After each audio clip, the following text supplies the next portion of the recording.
امریکی اور اسرائیلی ٹیکنالوجی، ان کا سارا ایکوپمنٹ، ان کا ویپن، وہ ہمیشہ بات کی جاتی ہے کہ جی that is far superior than what Iran has, but Iran کی جو ملٹری اسٹریٹجی ہے اس نے سب کو حیران کیا ہے اور ایران بھرپور مقابلہ کر رہا ہے۔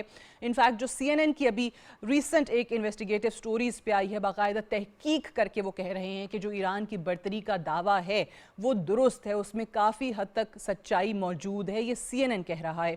سو آپ دونوں طرف کی جو پوزیشن ہے اس کو فرسٹ آف آل وہ بتائیے، اس کو کیسے آپ اینالائز کرتے ہیں؟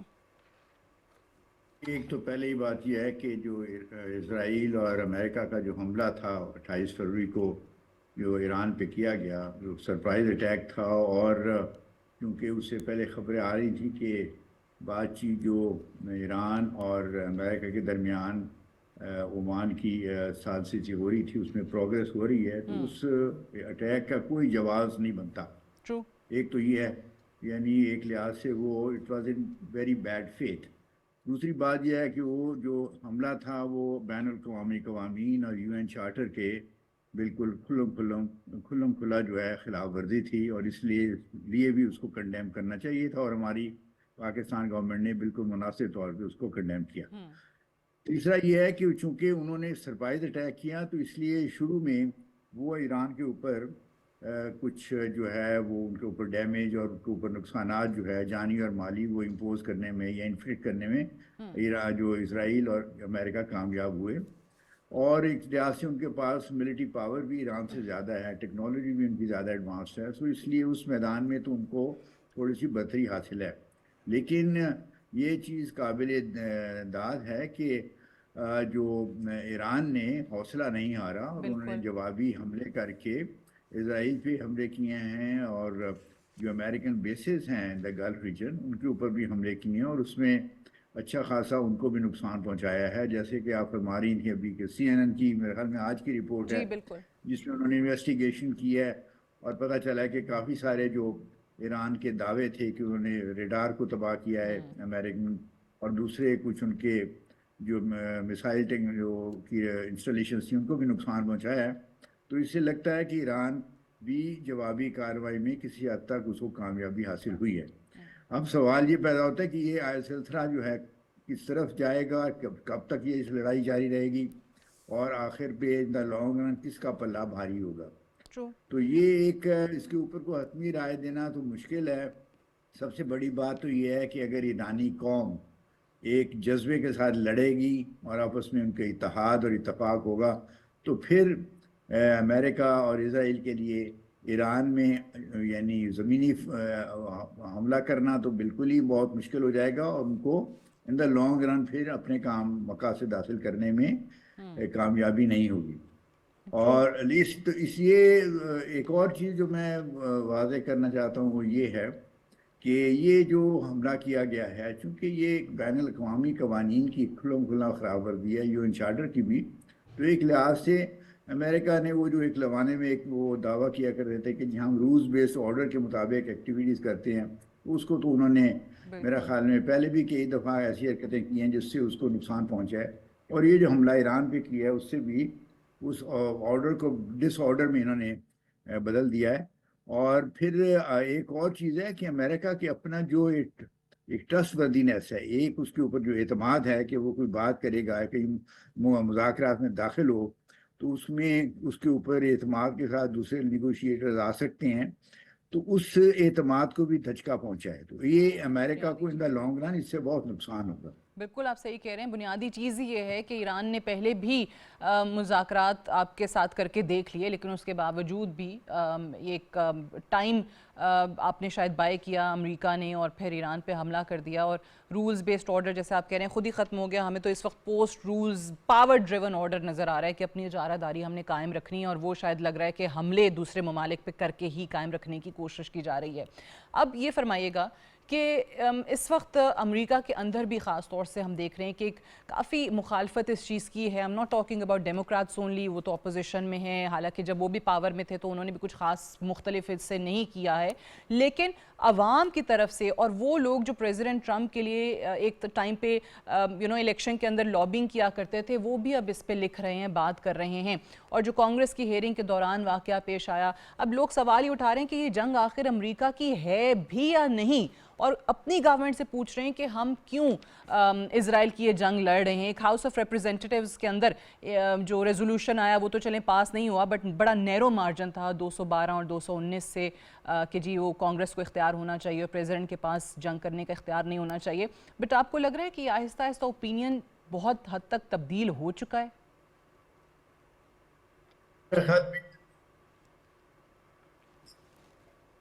تب کی ہے ٹرمپ صاحب کے جو انیشیٹو یا جو انہوں نے حملہ کیا اس کے اوپر وہ سوال یا کویسچن ریز کر رہے ہیں.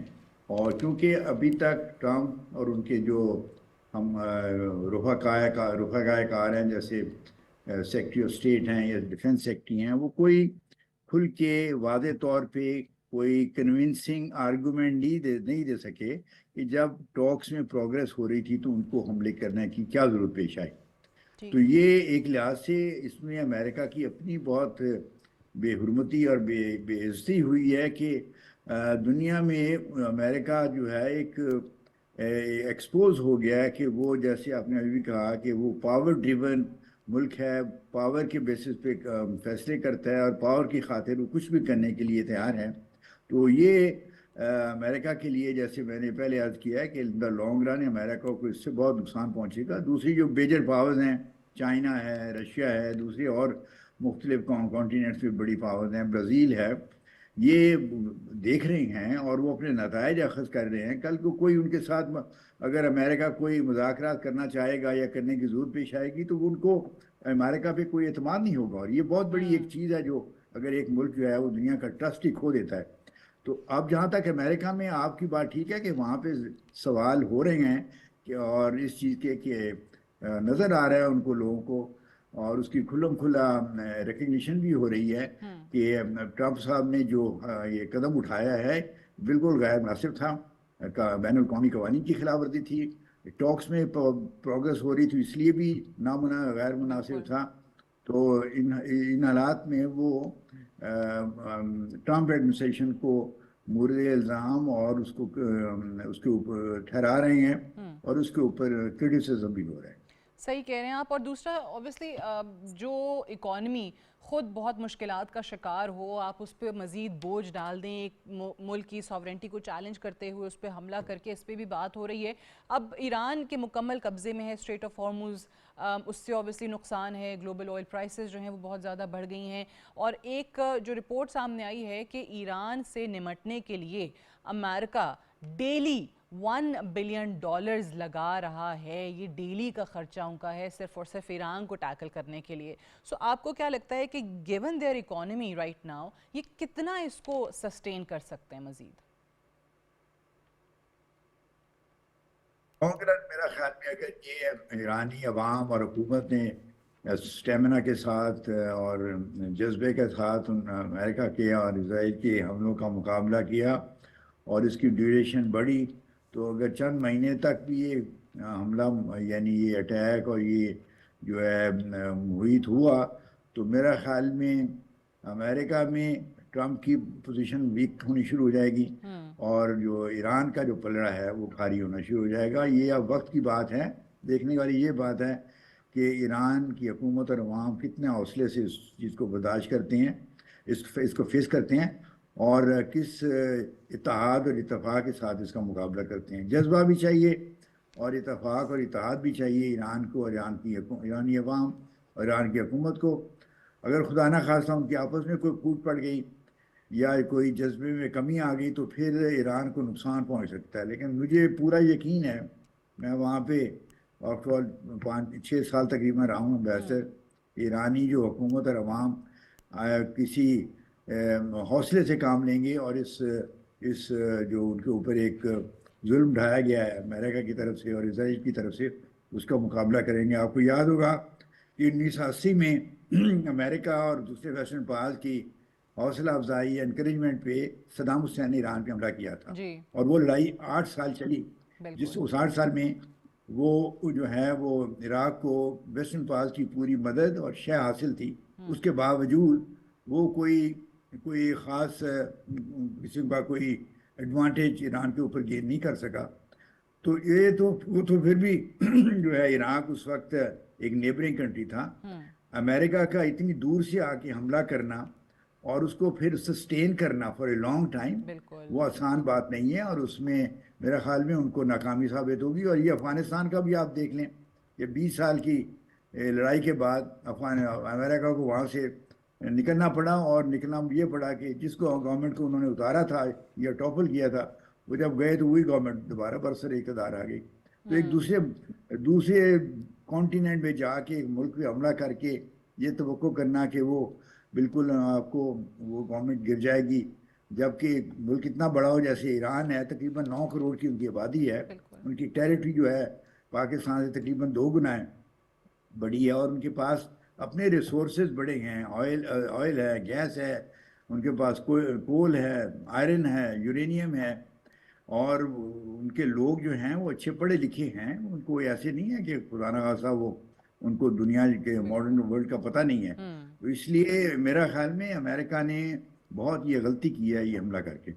بالکل صحیح کہہ رہے ہیں، اور اس کی مخالفت امریکہ کے اندر بھی نظر آ رہی ہے۔ اب یہ ہم دیکھتے ہیں کہ پریزیڈنٹ ٹرمپ خاص طور سے جب وہ کہتے رہے کہ جی میں دنیا میں جنگیں رکوا رہا ہوں، اس چیز کا کریڈٹ لیتے رہے، وہیں پر وینیزویلا پہ حملہ بھی ہو جاتا ہے، پھر گرین لینڈ کا بھی وہ سٹیٹمنٹ آ جاتا ہے، ایران پہ بھی حملہ ہو جاتا ہے، اب وہ کیوبا کے خلاف بھی کارروائی کرنے کی بات کر رہے ہیں۔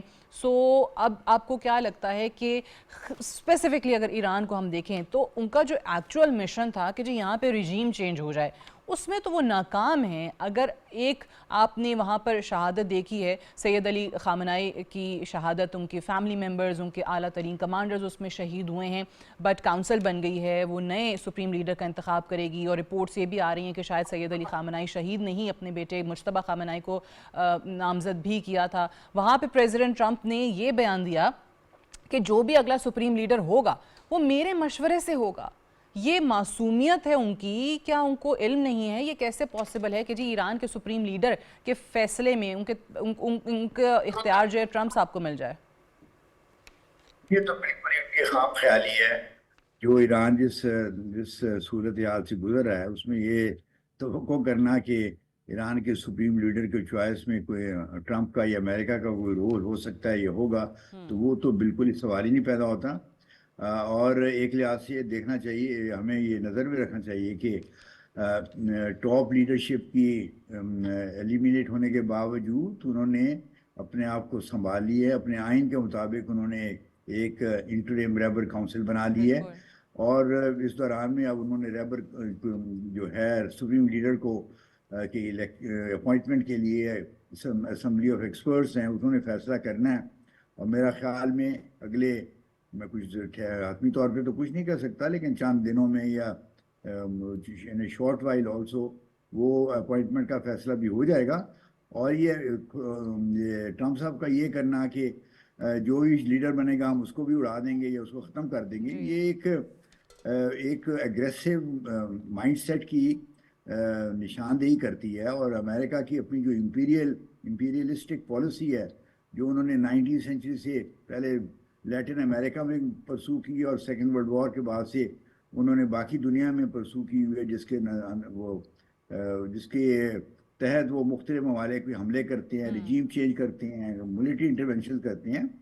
اب دنیا کو اس کو زیادہ بڑھتی ہوئی آگاہی ہو رہی ہے، اور اس کے دوسرے جو بڑی طاقتیں ابھر رہی ہیں، تو اگر امریکہ نے اپنے ان کی حرکتوں کو روکا نہ تو وہ پھر آہستہ آہستہ دنیا میں آئسولیٹ ہونا شروع ہوگا، اور پھر اس کے لیے اپنی مشکلات جو ہے نا وہ اس کے لیے کھڑی ہو جائیں گی۔ اب دیکھیں جیسے چائنا ہے، چائنا بھی تو ایک رائزنگ پاور ہے، اور انہوں نے اپنے اکنامک اینڈ ملٹری سائڈ پہ اپنی بہت پاور گین کر لی ہے، اگرچہ ابھی بھی پلڑا امریکہ ایز اے نیشن تو پلڑا ان کا بھاری ہے، لیکن اگر آپ ٹرینڈ کو جو پچھلے سال کے 30-35 سال کے ٹرینڈز ہیں ان کو آگے 10-15 سال اور پروجیکٹ کریں تو نظر آتا ہے کہ پھر 15 سال کے بعد جو ہے 15-20 سال کے بعد جو چائنا کا جو پلڑا ہے وہ امریکہ کے اوپر اکنامک اور ملٹری سائڈ دونوں پہ ہو جائے گا. بعض تو لوگ کہتے ہیں اکنامک سائڈ پہ تو آلریڈی ان ہے. کا پلڑا بھاری ہے ان کہ کے اپنے لوگ ریئل کہتے ہیں ٹرمز میں امریکہ میں.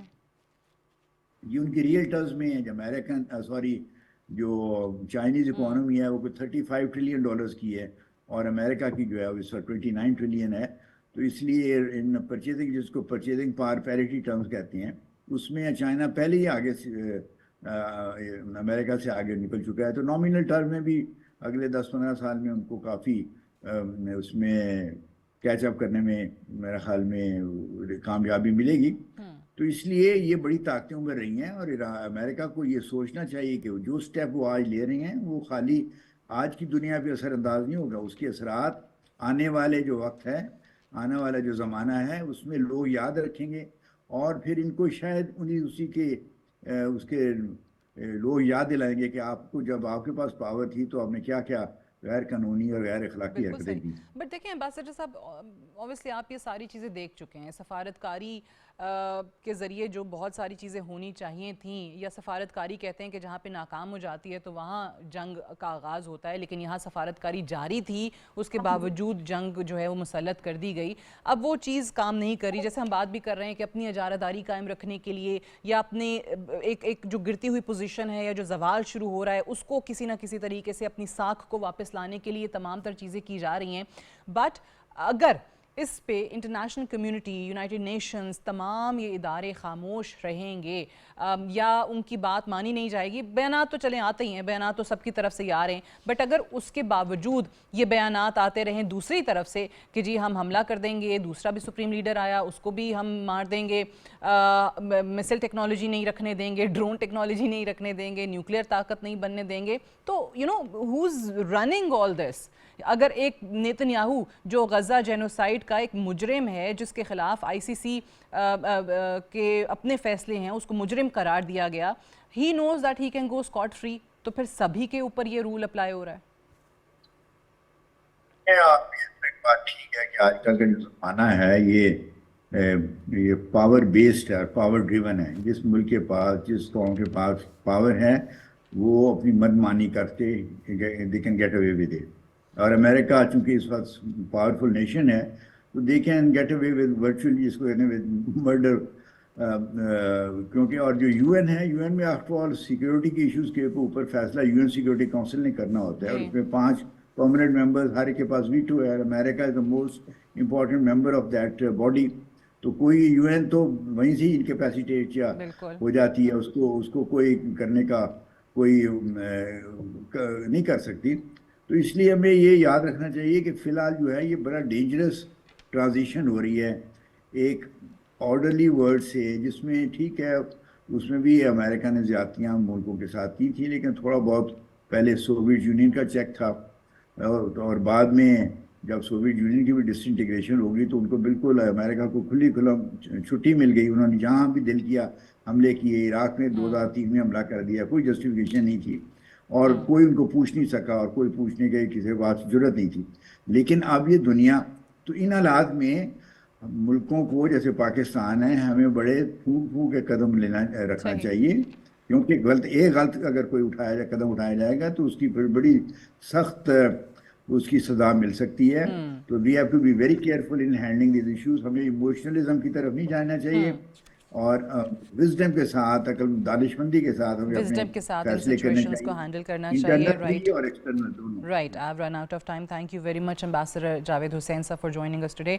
We'll take a short break here.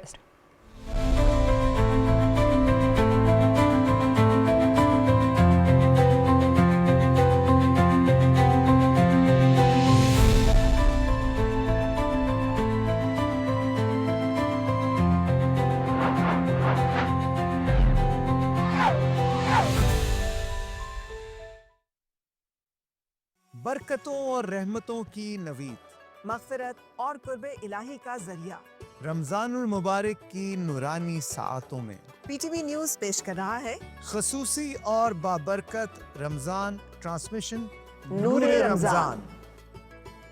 قرآن کریم کی روح پرور تلاوت, علماء کرام کی فکر انگیز گفتگو, پاکستان بھر سے نامور شخصیات بنیں گی ہماری مہمان,